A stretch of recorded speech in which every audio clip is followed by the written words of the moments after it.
Alright, family. I may end up editing this video. I'm not sure, depending on the noise quality. I don't know how good you can hear my voice, but here we go. This video right now is on Nathaniel Woods. Nathaniel Woods had his execution stayed yesterday, so they halted his sentencing to be carried out of execution. It was set for 6 p.m. yesterday in Alabama. They stopped it. All right.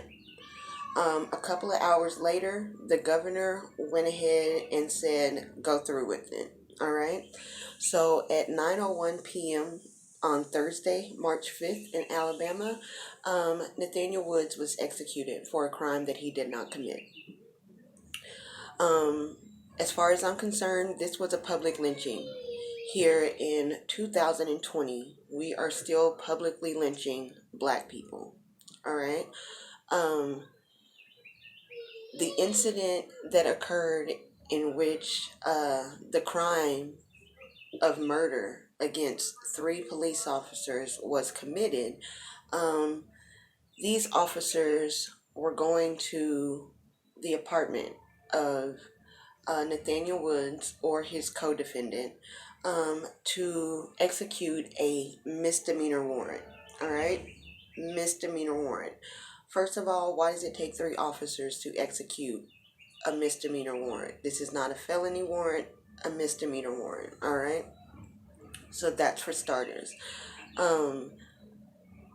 Secondly, during the trial that followed the murder of these 3 police officers, it was brought to light that these police officers themselves were corrupt. They were involved in taking money for protection from these drug dealers to ensure that they wouldn't be arrested for what they were in the hood doing, right? For the ones that would not adhere to their demands, they were jack boys. All right, they were known for going in and taking these boys dope and not even arresting them, just taking it so that they could set them back. You know what I mean? So there's that. And then they've made arrests and doctored paperwork, planted evidence, all kinds of stuff. They're corrupt. All right. But that evidence was thrown out. They disregarded that testimony. All right. So, whatever the case, the 3 officers, well, 4 actually, were there to execute this warrant. When they arrived, they encountered Nathaniel Woods. They asked him to get on the ground, to put his hands up. He complied. He got on the ground. He was on his knees. He put his hands up. He screamed for them not to mace him, and they proceeded to mace him. His friend, or acquaintance, I don't know, but this guy, his co-defendant, noticed what they were doing, and in an attempt to help his friend, he started to shoot at the officers, kind of to get them off of him, right? All 4 officers were hit. 3 died from their injuries. The 4th survived. All right.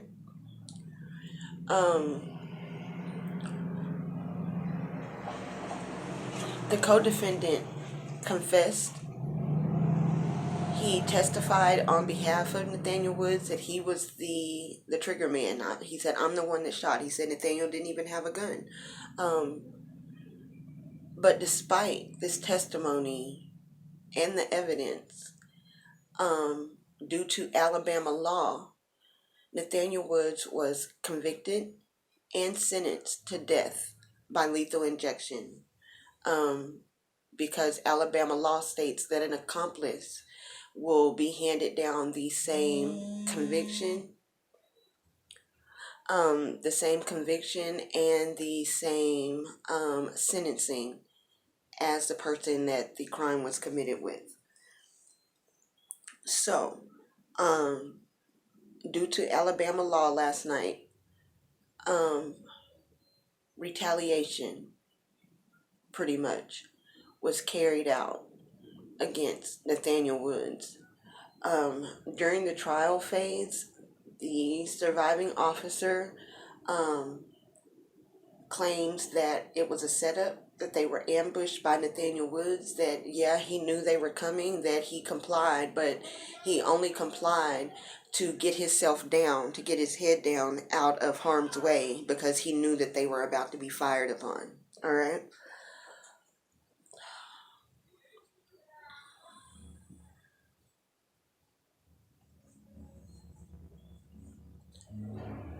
So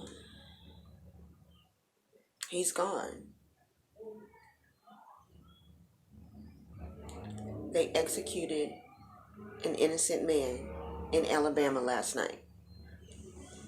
It makes absolutely no sense. George Zimmerman is still alive. True enough, he's not a police officer, but in his mind, in that moment, he was acting as a police officer. He was doing only what he saw police officers getting away with time and time again. Shooting unarmed black men who they deemed to be suspicious of criminal activity. All right? So, George Zimmerman is still alive. That was capital murder. But he's still breathing. All right? We know that the government commits murder every single day. They have their gang do it, aka the police. All right. Corinne Gaines was executed in front of her son. Her son was injured in the altercation. Those police officers have not answered for their crime. Mike Brown, Walter Scott, Philando Castile, Eric Garner, Tamir Rice, who is a mere 12 years old. All of these men were killed, and children were killed by, and women. Let's not forget Sandra Bland. And there's countless others. But all of these murders, capital murders, were committed by police officers here in the United States. And these officers have not and will not answer for their crimes. But in Alabama, you can be with the person that committed a crime and receive the death penalty. Alabama is the same state that made it illegal for you to receive an abortion for any reason, even rape or incest. Any doctor caught performing abortions in the state of Alabama is subject to life in prison. But in Alabama, it's legal for them to execute innocent people simply because they were acquainted with the person who committed the crime at the time that the crime was committed.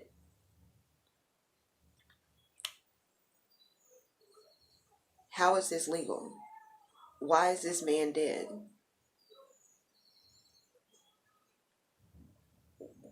Why is this still a law? If you're going to make abortion legal because you deem it as murder, then the death penalty should be deemed illegal, especially when it comes to innocent people. There's a lot of things that this government has to answer for. Slavery, the lynchings that took place after slavery, the lynchings that are still taking place today. So, what's going on? Why is it okay for a woman to carry and give birth to her rapist baby, but it's not okay for Nathaniel Woods to be removed from death row for a crime that he didn't commit?